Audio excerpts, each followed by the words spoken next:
di antara dua cinta majikan. Selamat datang di cerita X, tempat di mana kisah nyata dan fiksi berpadu menjadi satu, menyentuh hati dan membuka mata. Hari ini kami bawakan sebuah cerita tentang Sari, seorang TKW dari Jawa Tengah yang berjuang demi keluarganya, namun justru terjebak di antara dua cinta, sang majikan yang memberinya perlindungan dan keponakan majikannya yang memberinya harapan. Cinta, pengorbanan, dan pilihan yang tak mudah. Inilah kisah di antara dua cinta majikan hanya di cerita X. Langit pagi di Bandara Soekarno-Hatta tampak kelabu. Sari, perempuan berusia 27 tahun asal Purwodadi, berdiri dengan koper kecil dan tas selempang kain lusuh. Wajahnya tegar, tapi matanya menyimpan kisah panjang tentang kemiskinan, tanggung jawab, dan janji kepada adiknya. Mbak akan kuliahkan kamu, apapun caranya. Sari bukan perempuan lemah. Ia tumbuh di desa kecil yang bahkan jaringan listrik sering padam. Ayahnya meninggal karena gagal ginjal, dan ibunya hanya menjual jamu keliling.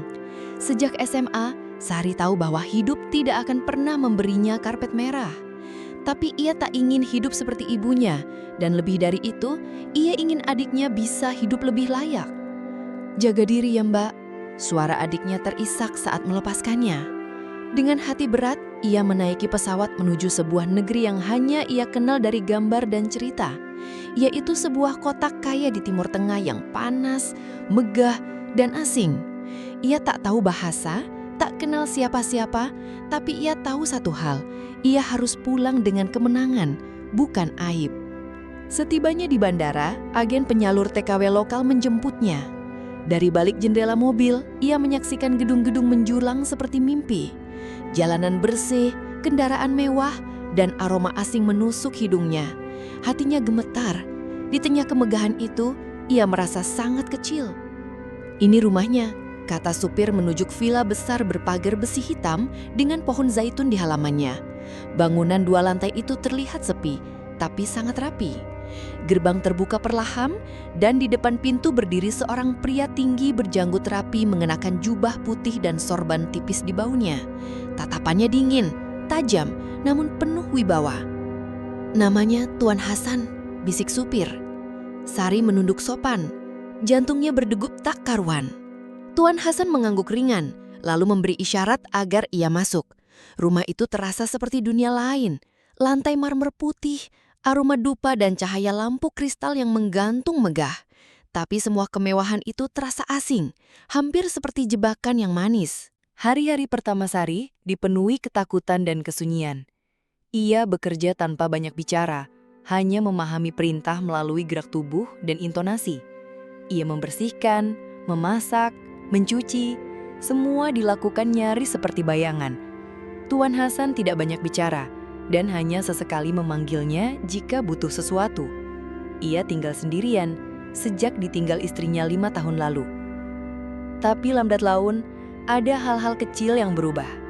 Awalnya hanya tatapan sekilas ketika Sari menyajikan kopi. Lalu, permintaan untuk menambah madu di tehnya. Setelah itu, Tuan Hasan mulai duduk lebih lama di ruang makan saat Sari menyapu. Kadang-kadang bahkan mengucapkan, "Syukran," terima kasih dalam bahasa Arab. Sari merasa bingung. Ia tak ingin menaruh harap, tapi perasaan itu tumbuh seperti benih liar. Ia tak bisa menolak getaran kecil di dada ketika Hasan berdiri terlalu dekat, atau saat pria itu tak sengaja menyentuh tangannya saat mengambil piring. Ia tahu posisinya, pembantu. Tapi hatinya mulai terpengaruh. Suatu malam, listrik tiba-tiba padam. Kota yang biasanya terang benderang itu berubah gulita. Sari, yang sedang menyapu dapur, terkejut dan berlari ke ruang tengah mencari lilin.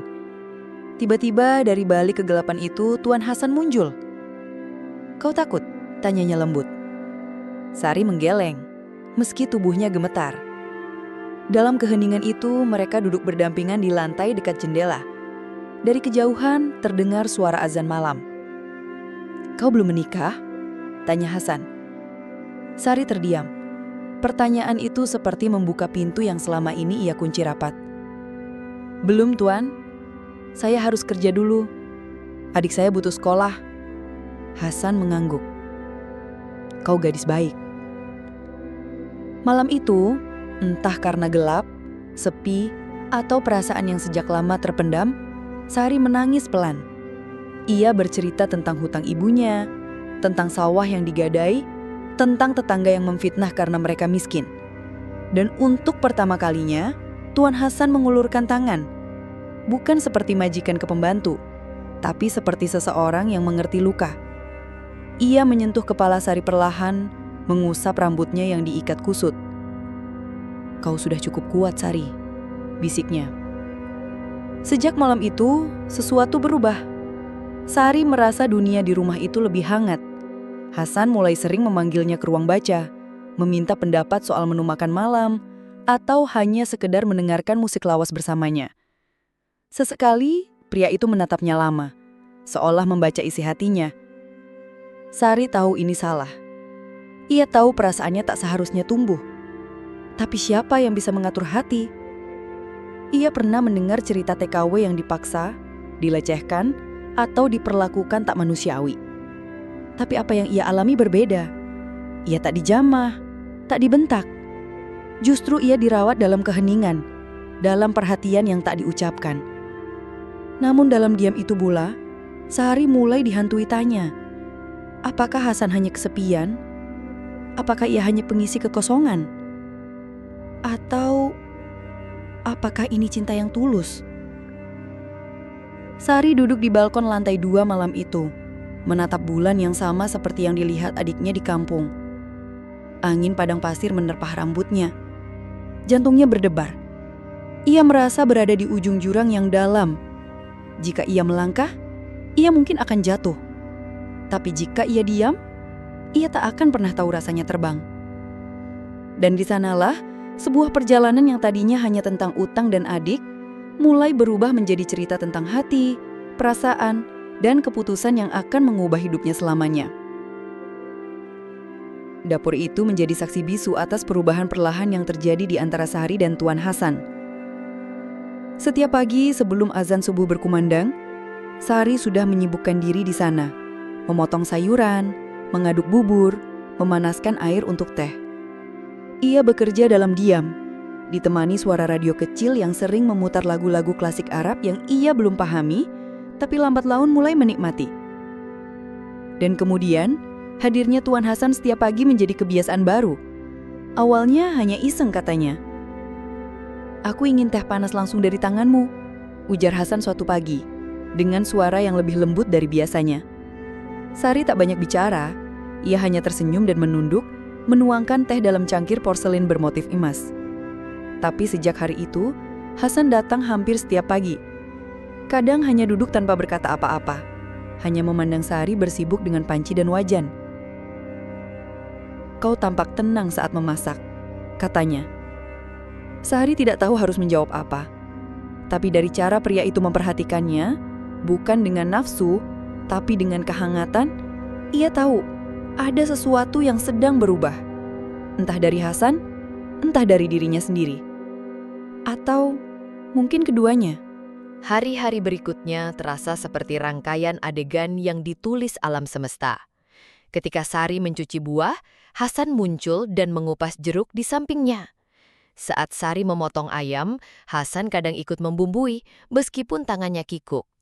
Bahkan ketika Sari flu ringan dan tak bisa bangun pagi, Hasan sendiri yang menyeduh teh dan meletakkannya di depan kamar pelayannya. Kalau kau jatuh sakit, siapa yang akan membuatku sarapan? Katanya dengan nada bercanda. Sari tertawa malu-malu, tapi hatinya berdebar. Ia tahu semua ini tak biasa. Ia tahu betul tak ada pembantu yang mendapatkan perhatian seperti ini. Tapi ia juga sadar bahwa batas antara pekerjaan dan perasaan mulai kabur. Satu malam, segalanya berubah. Angin musim panas bertiup kencang. Kota diterpa badai pasir ringan dan listrik padam mendadak. Rumah besar itu tenggelam dalam kegelapan, hanya disinari cahaya bulan dari celah jendela. Sari, yang sedang menyetrika pakaian, terkejut. Ia menyalakan lilin dan berjalan perlahan ke dapur, memastikan kompor dan peralatan aman. Di tengah langkahnya, ia bertabrakan dengan seseorang, Tuan Hasan. "Maaf Tuan," gumamnya. Hasan tak langsung menjawab. Matanya menatap wajah Sari yang diterangi nyala lilin. Tatapan itu tajam, tapi tak menakutkan. Justru dalam diam itu ada getaran yang sulit dijelaskan. "Apakah kau takut gelap?" tanyanya, suara rendahnya terdengar lebih dalam daripada biasanya. Sari menggeleng, meski itu jantungnya berdetak secepat gendang yang dipukul bertalu-talu. "Aku lebih takut berharap pada sesuatu yang tak pasti," jawabnya lirih tanpa ia sadari. Hasan terdiam. Lalu tanpa banyak kata, ia mengulurkan tangan dan menyentuh pipi Sari. Gerakan itu pelan, seperti seseorang yang takut menyentuh mimpi. Dan saat jemari kasar itu menyentuh kulitnya, Sari menutup mata. Tak ada kata, hanya napas yang terdengar makin berat. Dalam sepersekian detik, batas itu runtuh. Hasan menariknya ke dalam pelukan. Hangat, kokoh, aneh, tapi juga menenangkan. Sari tak menolak. Ia berdiri diam dalam pelukan itu, seperti menemukan tempat pulang di tanah asing. Pelukan itu bukan sekedar fisik, itu adalah pelarian dari kesepian, dari tanggung jawab, dari hidup yang tak pernah memberinya ruang untuk merasa dicintai. Pelukan itu tak berlangsung lama, tapi cukup lama untuk mengubah segalanya. Ketika lampu kembali menyala dan listrik menyala berderit, mereka saling menjauh perlahan, seolah menyadari bahwa dunia tempat mereka berpijak masih memiliki aturan. Masih ada pagar tak kasat mata yang harus dihormati. "Kau baik-baik saja?" tanya Hasan. Suaranya sedikit bergetar. Sari mengangguk, tapi dalam hatinya, badai baru saja mulai. Malam itu, Sari tak bisa tidur. Ia duduk di tepi ranjang kecilnya memandangi langit-langit putih dan dinding-dinding kosong. Ia memutar kembali momen tadi dalam pikirannya berkali-kali seperti potongan film yang tak kunjung berakhir. "Kenapa aku tak menolak?" tanyanya dalam hati. Tapi ia tahu jawabannya, sebab ia sudah terlalu lama hidup sebagai pengabdi, sebagai anak sulung yang harus kuat, sebagai buruh migran yang harus patuh. Dan kini, ketika seseorang melihatnya sebagai perempuan, bukan sekedar pelayan, hatinya luluh. Tapi apakah Hasan merasakannya juga, atau hanya sesaat, hanya karena sepi? Keesokan harinya, segalanya tampak normal, terlalu normal. Hasan duduk di meja makan seperti biasa. Sari menyajikan teh seperti biasa, tapi ada jeda di antara gerak mereka. Ada kehati-hatian yang belum pernah ada sebelumnya. Sari berusaha bersikap seperti tak ada hal apa-apa. Tapi di balik senyum sopannya, pikirannya terus bertanya, apakah ini awal atau akhir? Beberapa hari berlalu. Hasan kembali sering muncul di dapur, tapi kali ini ia lebih diam. Sari pun menjaga jarak. Sedikit lebih banyak menunduk, sedikit lebih cepat menyelesaikan pekerjaannya. Tapi satu hal pasti, sejak malam itu, tak ada yang benar-benar sama. Dan dalam hati Sari, perasaan itu tumbuh. Ia tak tahu apa namanya, cinta, kekaguman, atau sekedar kebersamaan yang salah waktu dan salah tempat. Tapi yang ia tahu, ia tak bisa menghapusnya begitu saja. Ia hanya bisa menunggu. Apakah Hasan akan menjauh atau akan kembali mengisi ruang kosong yang kini mulai ia rindukan? Musim semi membawa aroma baru ke kota itu. Pohon-pohon di jalanan utama mulai berbunga dan angin tak lagi sepanas biasanya. Tapi bukan hanya cuaca yang berubah.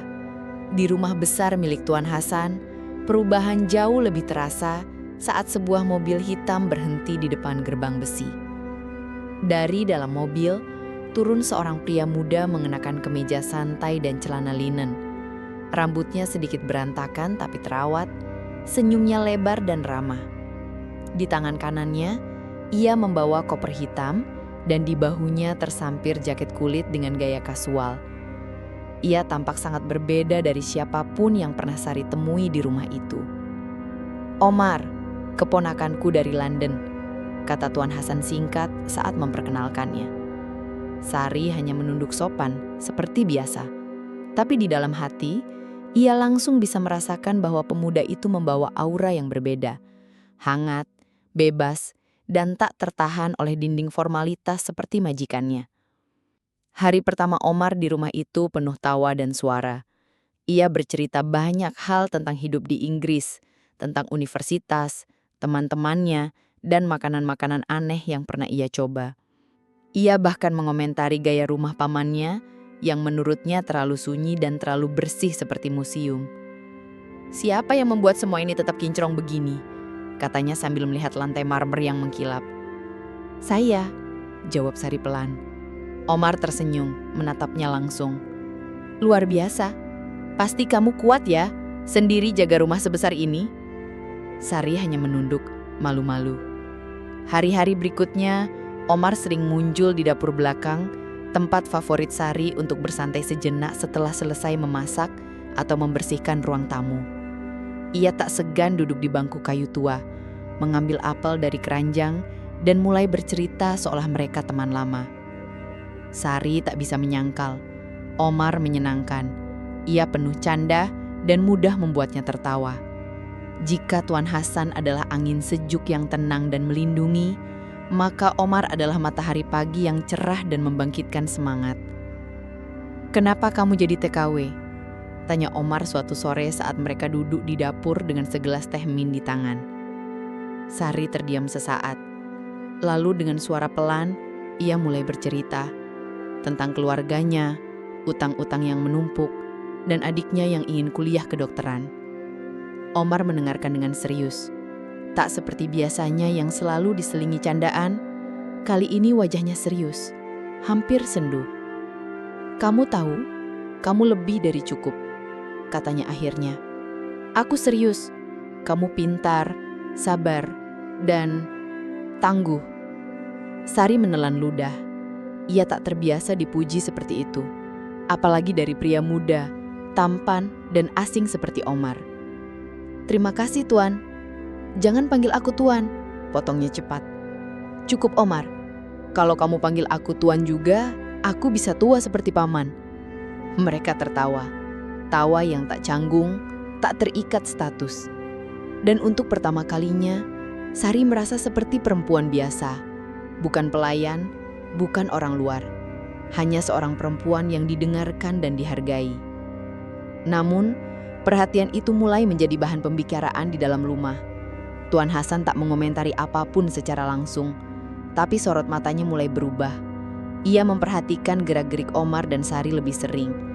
Terkadang, saat Sari tertawa di dapur dan Hasan lewat, ia hanya menatap sebentar, lalu pergi tanpa sepatah kata. Sari merasakannya. Ia tahu Tuan Hasan mulai tak nyaman. Tapi bagaimana ia bisa menjauhkan dirinya dari Omar? Pria itu datang tanpa ia minta, dan bersikap ramah tanpa ia undang.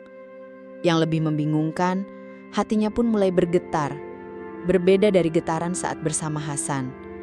Jika bersama Hasan ia merasa dilindungi, maka bersama Omar ia merasa dihargai, diperhatikan bukan karena lemah, tapi karena utuh. Suatu sore, saat ia sedang membersihkan meja dapur, Omar datang membawa sekotak kecil coklat dari kota. "Untuk kamu," katanya singkat. Sari menolak sopan. "Saya tidak pantas, Tuan Omar." "Kalau kamu tolak, aku yang tersinggung," ujarnya pura-pura kecewa, membuat Sari tertawa. Tapi di balik gurau gitu, matanya tajam, dalam, penuh makna. "Aku tahu mungkin aku keterlaluan," bisik Omar kemudian. "Tapi, aku tidak bisa pura-pura tidak menyukaimu." Sari membeku. "Aku tidak peduli kau siapa, dari mana. Aku hanya tahu, kamu berbeda. Kamu istimewa, Sari." Kata-kata itu mengguncangkan hatinya. Ia ingin berlari, ia ingin membantah, tapi lidahnya keluh. Hatinya bergetar. Kali ini tak hanya karena senang, tapi juga karena takut. Karena di dunia mereka, cinta seperti ini bukan hanya sulit, tapi bisa membawa bencana. Malam itu, Tuan Hasan memanggil Sari ke ruang baca. Wajahnya dingin, lebih dingin dari biasanya. "Aku melihat cara Omar memandangmu," katanya tanpa basa-basi. Sari menunduk. "Maaf Tuan, saya tidak berniat. Aku tahu kau tidak salah, tapi aku hanya ingin kau tahu bahwa aku tidak ingin melihatmu terluka." Kalimat itu terasa ambigu. Apakah ia marah, cemburu, atau sekedar khawatir? Tapi satu hal yang pasti, suasana rumah mulai berubah. Dan Sari kini terjebak dalam pusaran dua dunia. Dua lelaki dari dunia yang berbeda, dua perhatian yang berbeda. Satu mewakili perlindungan, satu mewakili harapan.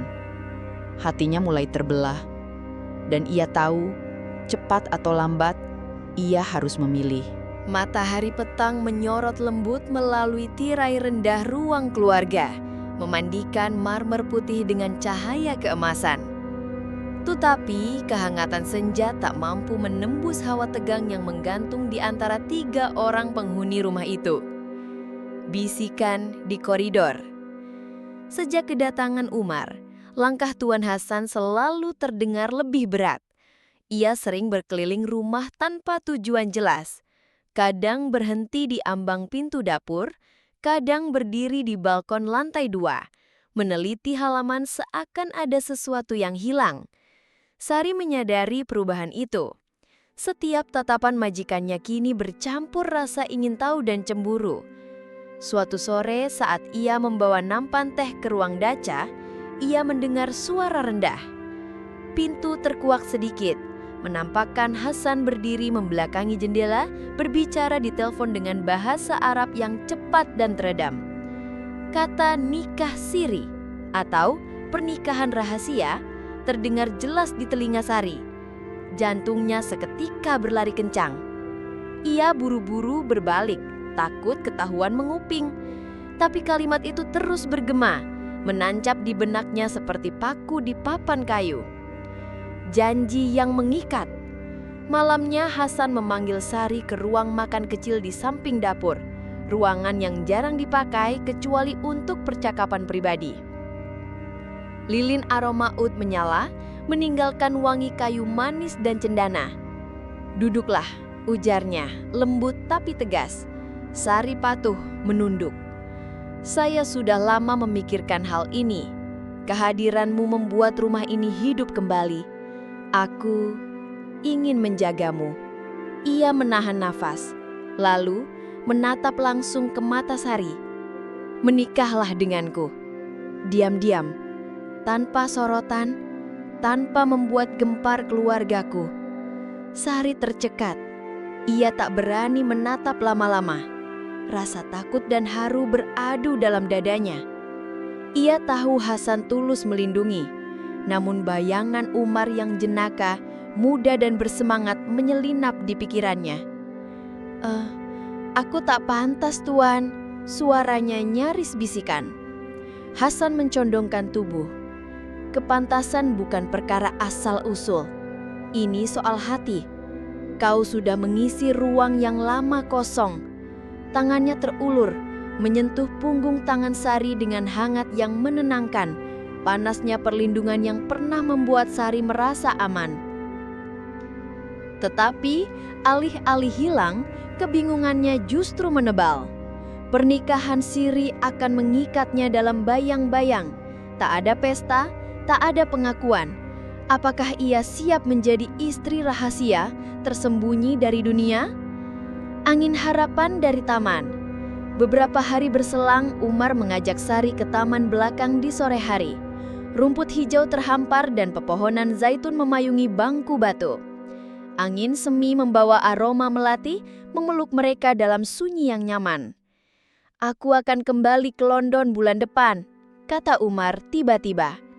"Paman memintaku membantu cabang bisnis di sana, tapi..." Ia meraih sesuatu dari saku jaketnya, tiket pesawat elektronik tercetak di kertas. "Satu kursi lagi bisa kupesan kapan saja, untukmu." Sari menatapnya, terpaku. "Umar, apa maksudmu?" "Aku ingin kau ikut, keluar dari rumah ini, terbang bersamaku memulai hidup baru. Aku akan mencari pekerjaan untukmu di restoran kenalan. Kau bisa lanjut sekolah, apa saja, tak perlu bersembunyi." Harapan, kata itu menyala di hati Sari, menuntun imajinasi pada dunia di mana ia berjalan di trotoar London, bebas tanpa status pembantu. Tetapi bersamaan, rasa bersalah menggerogoti. Bagaimana dengan Hasan? Bagaimana dengan keluarga di Jawa? Bagaimana jika semuanya hanya khayalan manis? Umar mendekat. Aku serius, Sari. Aku mencintaimu. Ia mengucapkan kata itu lirih, tapi jelas, seperti melodi awal yang indah, namun beresiko mencipta simfoni kacau. Sari tak sanggup menjawab. Kepalanya seperti dipenuhi dua lagu berbeda yang diputar bersamaan. Satu lembut dan menenangkan, satu cerah dan membawa janji. Bayang-bayang kecurigaan. Keesokan malam badai pasir tipis menyapu kota. Angin mengetuk-ngetuk jendela membawa debu dan keresahan. Di ruang tamu, Hasan duduk di sofa kulit sambil membaca koran. Tapi matanya tak pernah bergerak mengikuti baris. Ia menunggu. Pintu terbuka. Umar masuk, menepuk-nepuk jaketnya dari debu. "Dari mana?" tanya Hasan datar. "Berjalan-jalan," jawab Umar ringan. Hasan melipat koran perlahan. "Dengan Sari?" Umar terdiam 1 detik terlalu lama. "Kami duduk di taman. Apa salah?" Hasan berdiri. Tinggi tubuhnya menambah wibawa. "Kau tahu batas, Umar. Dia milik rumah ini." Milik? Umar mengangkat alis. Dia manusia, bukan barang. Ketegangan menyambar cepat, seperti listrik statis. Sari yang kebetulan lewat, membawa handuk bersih, mendengar. Hasan menahan diri. "Jangan buat masalah sebelum kau pergi." Umar menatap pamannya lekat-lekat. "Masalah atau kebenaran yang tak kau mau lihat, bahwa kau menahan seorang perempuan hanya demi egomu?" Sari menutup mulutnya dengan tangan. Syok. Percakapan itu mengguncang tembok bisu di rumah. Dialog dengan cermin. Malam itu, di kamar sempit pelayannya, Sari berdiri di depan cermin kecil retak. Kilatan lampu kota menembus kisi-kisi jendela, menyorot sebagian wajahnya. Di satu sisi, ia melihat dirinya mengenakan abaya elegan, duduk di kursi kulit ruang tamu. Statusnya istri rahasia, dilindungi tapi terkungkung. Di sisi lain, ia melihat dirinya berselimut mantel tebal di jalan London, menahan dingin tapi menggenggam kebebasan. Air mata menetes tanpa suara. Ia merindukan sawah hijau di Purwodadi, tawa adik yang memanggil "Mbak", aroma lantai tanah basah saat hujan. Semua keputusan ini lebih besar daripada dirinya sendiri. Ia meraba kalung kecil bergambar keluarga yang selalu ia sembunyikan di balik seragam. Hatinya bertanya, "Aku hidup untuk siapa? Untuk mereka yang kusayangi? Untuk diriku? Atau untuk kedua pria ini?" Surat-surat tanpa alamat. Pagi menjelang, Sari menulis 2 surat di buku catatan tipis. Untuk Tuan Hasan, ia mencurahkan terima kasih atas perlindungan, atas kebaikan yang membuatnya merasa aman di negeri asing. Ia mengakui bahwa hatinya sempat tersentuh, namun ia takut terjebak dalam bayang-bayang. Ia tak ingin kebahagiaan dibangun di atas rahasia yang suatu hari bisa menyakitinya, atau menyakitinya lebih dalam. Untuk Umar, ia menulis rasa kagum atas caranya membuatnya merasa utuh, tapi ia belum siap melompat ke dunia yang sama sekali baru tanpa pijakan. Ia tak ingin menjadikan impian Umar beban atau menjadikan dirinya batu sandungan antara pamannya dan dirinya. Hatinya hancur karena ia mencintai keduanya dengan cara berbeda, perlindungan dan harapan. Tapi ia sadar, cinta sejati pertama-tama harus diberikan pada dirinya sendiri. Simfoni keputusan. Hari belum sepenuhnya terang saat Sari mengemas kopernya. Hanya satu. Isinya sederhana. Beberapa helai baju, buku catatan, dan bingkisan kecil untuk adiknya. Ia menyelipkan 2 surat itu di rak sepatu Hasan. Satu di sebelah kanan untuk sang paman, satu di sebelah kiri untuk sang keponakan. Sebelum meninggalkan kamar, ia berdiri sejenak, menghirup aroma rumah. Semerbak ud, kayu zaitun, bubuk kopi. Semua kenangan menari dalam diam. Lalu perlahan memudar ketika ia menutup pintu. Di gerbang, sopir yang dulu menjemputnya kini mengangguk mengantar. Tak ada air mata, hanya keberanian. Ia belum tahu kemana langkahnya selanjutnya. Mungkin kembali ke Indonesia, mungkin kota lain mencari pekerjaan baru. Yang jelas, ia memilih jalan ketiga, jalan untuk dirinya sendiri. Ketika matahari terbit sepenuh cahaya, Hasan menemukan suratnya. Omar yang hendak jogging pagi menemukan miliknya. Dua pria itu membaca dalam keheningan masing-masing. Dan untuk pertama kalinya, mereka merasakan hal yang sama. Kehilangan perempuan yang mengajarkan arti kehangatan di rumah besar itu. Di suatu tempat di bandara, Sari menunggu panggilan keberangkatan. Ia menyentuh boarding pass, menatap layar keberangkatan, bukan London, bukan Jawa Tengah, tetapi kota pelabuhan di pesisir lain, tempat agen TKW mengatakan ada peluang kerja baru. Matanya basah, tetapi bibirnya tersenyum tipis. Ia mungkin tak lagi berada di antara dua perlambang cinta. Namun ia kini di jalan menuju satu tujuan. Kebebasan menentukan takdirnya sendiri. Rumah besar itu kembali sunyi. Pagi yang biasanya diawali dengan denting sendok di dapur dan langkah ringan Sari kini hanya menyisakan gema kosong. Tidak ada lagi teh manis di meja makan, tidak ada aroma tumisan khas dapur Indonesia. Hanya suara jam dinding yang berdetak, pelan namun menusuk, seolah mengingatkan bahwa waktu terus berjalan bahkan saat seseorang menghilang. Dan kali ini yang menghilang adalah Sari. Hilangnya Sari. Tuan Hasan duduk termenung di ruang bacanya. Sudah 5 hari, Sari tak kembali.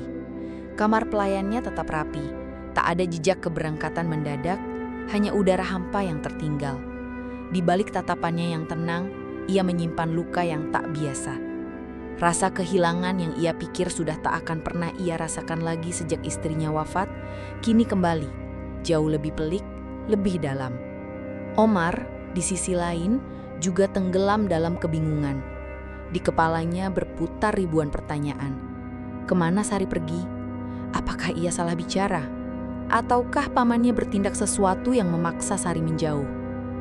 Ketegangan mereka memuncak sehari sebelum Sari menghilang. Omar dan Hasan akhirnya bertengkar hebat, bukan soal bisnis keluarga seperti biasanya, tetapi tentang Sari. Dia bukan milik siapapun, saru Omar. Dia bukan anak kecil yang bisa kau ajak kabur ke negeri asing dengan janji kosong, balas Hasan. Mereka berdua tahu, cinta mereka pada Sari tak akan bisa hidup berdampingan. Dan mungkin justru itulah alasan Sari memilih pergi. Menemukan damai di tempat sederhana. Sari tak pergi jauh. Ia tinggal bersama Wati, teman sesama TKW asal Semarang yang bekerja di rumah tetangga kompleks. Rumah majikannya lebih kecil dan suasananya lebih santai. Wati menyambut Sari dengan pelukan dan secangkir kopi hitam. Sari menghabiskan waktu di balkon kecil kamar Wati, menatap langit senja yang sama setiap hari, berharap hatinya ikut meredup bersama matahari yang perlahan tenggelam. Aku lelah, Ti. Aku ingin cinta, tapi bukan dalam bentuk pertarungan dua pria yang memandangku sebagai pusat kepemilikan. Aku ingin dihargai, bukan ditarik kedua arah dengan janji yang membuatku sesak. Wati mengangguk, memeluknya. Kamu boleh memilih siapapun, tapi jangan lupa, kamu juga boleh memilih dirimu sendiri. Kata-kata itu sederhana, tapi terasa seperti paku terakhir yang menutup keraguan di hati Sari. 2 surat dan sebuah titik. Pada hari ke-7, Sari duduk sendiri di meja makan rumah Wati. Di depannya 2 lembar kertas, 2 amplop kosong, dan 1 pena hitam. Tangannya gemetar, bukan karena takut, tapi karena sadar bahwa keputusan ini akan mengubah jalan hidupnya. Kepada Tuan Hasan, terima kasih atas perlindungan, atas semua kehangatan yang Tuan berikan di negeri yang asing ini. Saya menghargai perasaan yang Tuan tanamkan, dan untuk sejenak saya pun terhanyut dalam damainya. Tapi saya juga belajar bahwa cinta tidak seharusnya menjadi tempat bersembunyi. Saya tidak bisa menjadi istri rahasia. Saya ingin hidup yang jujur, pada dunia dan pada diri saya sendiri. Kepada Omar, kata-kata dan semangatmu membuka jendela di dunia saya. Bersamamu saya merasa muda kembali, seolah-olah segalanya mungkin. Tapi harapan pun bisa menyesatkan jika tidak berpijak. Saya tidak bisa ikut ke London, bukan karena saya tidak ingin, tapi karena saya belum tahu siapa saya jika saya pergi hanya untuk menjadi bagian dari hidupmu. Saya ingin menemukan tempat saya sendiri terlebih dahulu. 2 surat itu ditutup dengan doa, bukan janji. Esok paginya, Sari menitipkan kedua surat itu pada Wati, dan dengan koper kecil yang sama saat pertama datang, ia menuju bandara. Pulang, bukan kembali, tapi memulai. Kampung halamannya di Jawa Tengah masih seperti dulu.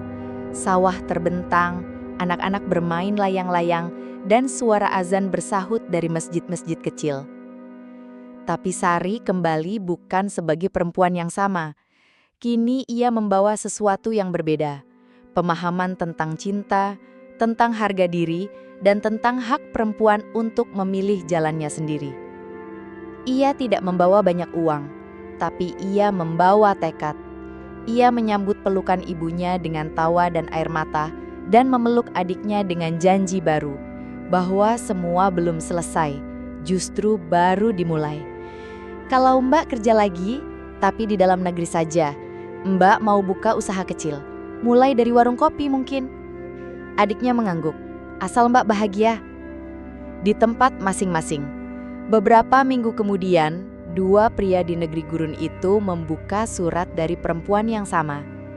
Hasan membacanya perlahan, lalu menyimpan surat itu di dalam lemari kayu tua, di laci yang juga menyimpan foto istrinya. Ia menarik nafas panjang, seolah mengubur rasa dalam, dan melanjutkan harinya dengan diam yang berbeda, bukan karena marah, tapi karena menghormati pilihan. Omar membacanya di kamarnya sebelum berangkat ke bandara menuju London. Ia tersenyum getir, menatap langit-langit sejenak, lalu melipat surat itu dan menyimpannya di buku catatan favoritnya. Ia tahu, jika cinta sejati itu memang ada, ia tak perlu dipaksakan. Cinta yang sehat tak memenjarakan, tapi membebaskan. Penutup, cinta yang utuh dimulai dari dalam diri Sari. Sari tidak memilih Hasan, juga tidak memilih Omar. Ia memilih dirinya sendiri. Karena ia sadar, dalam cinta yang sejati, seseorang harus berdiri di atas kakinya sendiri sebelum berpegangan pada tangan orang lain. Ia telah menjalani babak pertamanya, sebagai buruh, sebagai perempuan yang dicintai 2 pria, sebagai pelarian dari kemiskinan. Tapi kisah sesungguhnya baru dimulai. Kisah tentang perempuan yang tahu arah hatinya. Dan seperti matahari yang tak pernah gagal terbit di timur, Sari tahu, cinta tak akan lari. Ia hanya harus siap ketika cinta itu datang kembali dengan caranya yang lebih sehat, lebih utuh, dan lebih membebaskan.